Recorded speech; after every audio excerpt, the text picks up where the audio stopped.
President Trump is spending this Sunday at his New Jersey golf club. The president had a chaotic week with his longtime and now former personal lawyer and fixer Michael Cohen appearing to flip on him. Cohen's attorney releasing an audio tape that appears to depict Trump and Cohen discussing a hush money payment to a former Playboy playmate in the weeks before the 2016 presidential election. President Trump's current lawyer, Rudy Giuliani, now says he wants experts to review the tape to see if it was doctored and calling Cohen a liar. Cohen also reportedly ready to testify to special counsel Robert Mueller that Mr. Trump knew ahead of time about a meeting in July of 2016 between a Russian lawyer with ties to the Kremlin and his top campaign staff, including son Don Jr. The president tweeting he didn't know about the meeting, but repeatedly refusing to answer questions about it this week.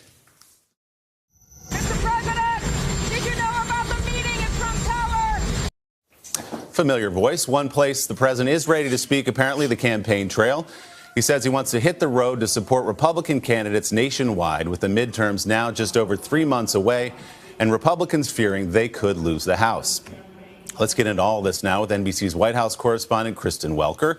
She joins me here in New York. Good to have you here, Kristen. And in Washington, NBC's political director and moderator of Meet the Press, Chuck Todd. Chuck, good to see you as well, my friend.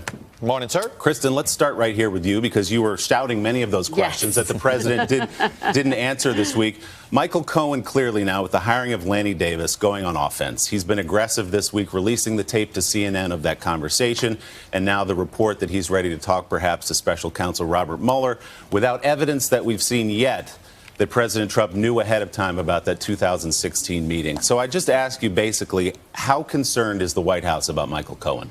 They're concerned. The president is infuriated. And I can tell you I've been speaking to the president's allies, Willie, and that's a real barometer, I think, for the way in which the president is viewing this. They are deeply concerned. They don't like what they heard on that audio tape. The optics of it are bad.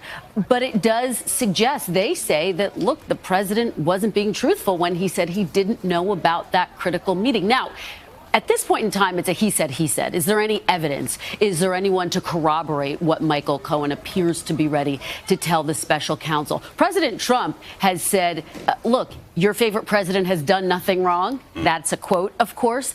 So publicly, he's trying to say nothing to worry about. But as you pointed out, he's not answering questions about this, Willie. He doesn't want to talk about it. It's an increasing problem for the White House, for the narrative at the White House. And it underscores the fact that despite the president trying to discredit the special counsel's investigation, calling it a witch hunt, even some of his top advisors calling it a witch hunt, it's not going away.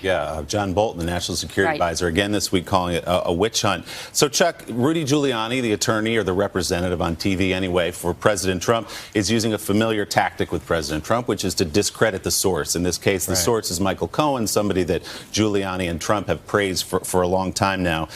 Is this effective when they say consider the source in this case? The problem is that neither side has a lot of credibility. Let's take just the issue of the Trump Tower meeting. So Rudy Giuliani wants to say, well, Michael Cohen's a liar. How can you trust anything he says? Well, the problem is the president's story on the Trump Tower meeting has changed multiple times. The president had lied to us in the media about whether he dictated the statement to the New York Times, right? Later on, his lawyers grudgingly admitted in response to questions to Mueller that they did, that the president did dictate a statement. So this is sort of, I see what Giuliani's trying to do, discredit Michael Cohen, but the problem is they don't have many legs to stand on themselves in the credibility department. And, Chuck, there was another piece to the story that came out, a name not familiar to most Americans. His name is Alan Weisselberg. He's the chief financial officer at the Trump Organization, a longtime advisor to President Trump. In fact, to Trump's father. He goes back that far. He is a guy many people say has access to many of the things that Robert Mueller and federal investigators would want to know, including tax returns.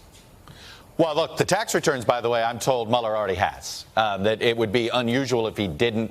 It's actually something that it's likely the Justice Department approved, which was a subpoena of the to the IRS, and the IRS probably already has given Mueller the tax returns. But what can Weisselberg potentially testify to? How money was moved around in that organization, how different things were set up, and LLCs. And look, you know, this is the guy who can provide potentially the roadmap of how money moved around the president personally, the Trump organization professionally and perhaps what happened overseas. No, other than Michael Cohen, Alan Weisselberg may know even more about the president's business. Yeah, in fact, it was reported he knows so much down to President Trump's household bills he's been taking care of over the years. I want to ask you about the economy, Kristen, because this is something that President Trump has seized on this week. We had the bailout to the farmers that wasn't so popular, so then he announced that maybe he's going to roll back the tariffs with the EU. That's an agreement. It's not something that's actually happened yet. But then he got a GDP number on Friday, growth of 4.1%, which is objectively a good number. And he said he's going to hit the campaign trail hard in the 3 months leading up to the midterm elections. Is it going to be an economic message talking about what he'll call the Trump economy? I think he's going to be leading with the economy. He said he's going to be on the campaign trail 5 to 6 days a week, so I'm already starting to pack my bags. I was going to say, you're going to be busy. Yes, we're going to be very busy. Look, he sees this as a winning issue. He took a huge victory lap at the White House on Friday, and he told Sean Hannity, if it's all about the economy, which is, of course, something that one key Democrat had said a long time ago, then we're going to win big in November. But this is a president whose approval rating is hovering around the mid-40s. So Republicans are latching themselves to him largely right now. But the question is, will that backfire? Obviously, there are headwinds. The Russia investigation, a big one. But you mentioned the other big one, Willie, which are the tariffs. Those are very unpopular in a number of key Trump areas. All right, Kristen, thank you very much. You're going to stick around for the highs and lows of the week. Thank you for that. Chuck, thank you as well. We'll look for much more this morning on Meet the Press when Chuck is joined by former Trump campaign aide Sam Nunberg and Republican Senator Rob Portman to discuss the threat Michael Cohen could pose to the president. Hello, Today fans. Thanks for checking out our YouTube channel. Subscribe by clicking that button down there and click on any of the videos over here to watch the latest interviews, show highlights, and digital exclusives.